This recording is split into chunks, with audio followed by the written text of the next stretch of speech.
राधे राधे। आज हम आप सभी को कार्तिक मास व्रत कथा महात्म्य का 12वां अध्याय सुनाएंगे। कार्तिक मास के 12वें अध्याय में नारद जी को विष्णु भगवान की स्तुति करनी चाहिए और माता लक्ष्मी के साथ विष्णु भगवान का गरुड़ पर बैठकर संवाद भी हो रहा है, जो जलंधर राक्षस के अंत को लेकर हो रहा था।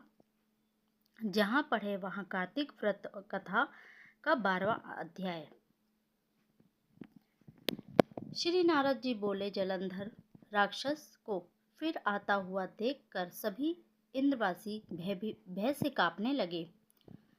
विष्णु भगवान की स्तुति करने लगे। देवव्रत बोले, हे भगवान, आप मत्स्य कुर्मादि कितने ही अवतार करके अपने भक्तों के कार्य करने के लिए उद्यत रहते आए हैं और सर्वदा दुखियों के दुखों को नाश करते आए हैं। ब्रह्मा विष्णु महेश रूप धारण कर संसार की उत्पत्ति पालन संहार करते आए हैं। गढ़, शंख, पद और तलवार अपने हाथों में धारण किए हुए ऐसे भगवान को नमस्कार है। आप श्री लक्ष्मी के पति, दैत्यों का विनाश करने वाले, गरुड़ पर सवारी करने वाले, पीताम्बरधारी, यद्यपि समस्त क्रियाओं से परिपूर्ण करने वाले, विद्वानों को दूर करने वाले विष्णु भगवान, इस प्रकार आपको बारंबार प्रणाम है। हे विष्णु, आप राक्षसों से पीड़ित देवताओं के दुखी रूपों को पर्वत के लिए व्रज का संदेश है।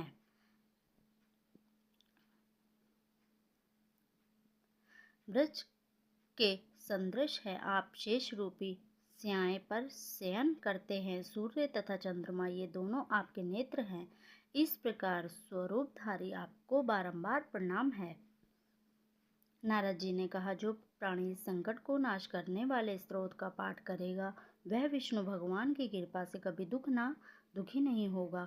देवतागण इस प्रकार की स्तुति करने लगे। तब विष्णु भगवान को देवताओं की विपत्ति का ज्ञान हुआ। विष्णु भगवान तुरंत शय्या से उठकर खड़े हुए और उदास होते हुए गरुड़ पर सवार होकर लक्ष्मी जी से कहने लगे। श्री भगवान ने कहा, तुम्हारे भाई जलंधर ने देवताओं पर बहुत कष्ट दिया है। देवताओं ने मुझे युद्ध के लिए बुलाया है, अतः शीघ्रतापूर्वक मैं वहां जाऊंगा। लक्ष्मी जी ने कहा, हे नाथ कृपा निधि, मैं आपकी प्यारी पत्नी हूँ। यदि मैं सर्वदा आपकी भक्ति रखती हूँ, तब आप मेरे भाई से युद्ध में कैसे मार सकेंगे। भगवान ने कहा कि शिवजी के अंश से उत्पन्न होने के कारण, ब्रह्मा जी के वरदान के कारण तुम्हारी प्रतिवश जलंधर मेरे वध योग्य नहीं है। नारद जी ने कहा, विष्णु भगवान लक्ष्मी जी से ऐसा कहकर गरुड़ पर आसीन हुए। शंख, चक्र, गदा, तलवार धारण किए हुए दैत्यों से युद्ध करने के लिए विष्णु भगवान शीघ्रता से दैत्यगण स्तुति करते थे जा पहुँचे। तदंतर गरुड़ के पंखों द्वारा प्रताड़ित वायु के वेग से पीड़ित होकर दैत्यगण आकाश में उड़ने लगे।